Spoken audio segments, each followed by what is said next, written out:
Oke, kembali lagi di 811 Show. Masih kami lanjutkan tentunya perbincangan pagi ini. Nah, Pak Fahri, melihat komisi ini kan komisi hukum jelas sekali, komisi hukum DPR. Tapi banyak sekali beranggapan bahwa tindakan penolakan ini tidak sesuai dengan tata hukum di Dewan maupun di pemerintahan. Jadi justru karena ini komisi hukum, maka kita ingin apa yang sudah terjadi pada KPK itu menjadi terang benderang, mengakhiri perdebatan di antara kita, dan akhirnya beban KPK itu hilang untuk melangkah ke depan memberantas korupsi sesuai mandat undang-undangnya itu. Karena ini udah masuk tahun ke-9 ya, kita lihat belum ada tanda-tanda tanda-tanda orang ditangkap sih makin banyak gitu loh. Tapi belum ada tanda-tanda bahwa negara ini akan tertib dan disiplin, tidak ada korupsi. Kan ini problem kita. Jadi kita ini ingin coba ini tinjau dari awal. Pak Bibit, Pak Chandra direkayasa. Polisi datang melaporkan bahwa lengkap berkas ini, masuk P21. Lalu kemudian ada demonstrasi, Presiden memerintahkan SKP 2. Saya nggak tahu apakah itu perintah Presiden apa langsung.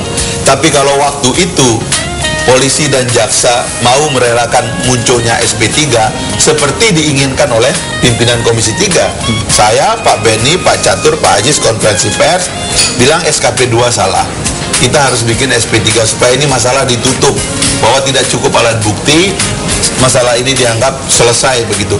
Artinya memang ada rekayasa, lalu baru rekayasa kita kejar, kan begitu. Sekarang muncul SKP 2 dibawa ke pengadilan dan dikalahkan. Sekarang muncul deponering yang menyebabkan muncul kontroversi apakah status tersangka dua orang ini hilang atau tidak. Lah kita ini ingin clear dong dari awal. Apa yang terjadi pada KPK ini peristiwa apa gitu loh.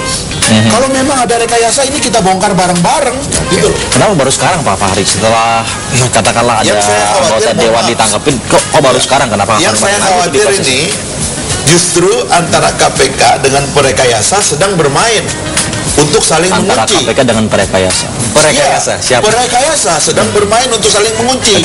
KPK mengatakan beri saya deponering, rahasia-rahasia waktu Anda merekayasa saya akan simpan.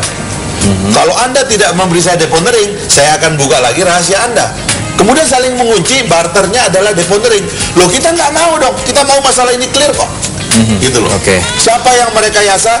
Betulkah Pak Bibit dan Pak Chandra terbukti menurut keyakinan jaksa? Ini ada tujuan untuk membuat sebuah sesuatu menjadi lebih clear menurut Pak Fahri. Nah, bagaimana menurut Anda? Ya, begini. Saya untuk konteks tadi saya sepaham dengan Mas Fahri. Konteksnya mana nih? Konteks tadi artinya memang harus dibongkar. Dibongkar. Kita sangat sepakat sekali. Sebenarnya kan kuncinya sangat sederhana. DPR bisa panggil Kapolri, DPR bisa panggil penyidik. Itu yang melakukan penyidikan terhadap Bidang Chandra. Bagaimana dia melakukan pemberkasan? Kemudian dia menahan, apa dasar penahanan? Apakah dia punya alat bukti atau tidak? Nah ini yang perlu dikejar. Nah tapi itu tidak melupakan atau tidak menghambat kerja-kerja pemberantasan korupsi. Kan begitu. Ini kan justru kan kalau kita lihat DPR ini kan justru dalam konteks anggaran saja misalnya, terakhir KPK meminta gedung ditolak. Kemudian penjara, fasilitas penjara itu ditolak juga. Dan terakhir masalah penyidikan, anggaran penyidikan itu dipotong.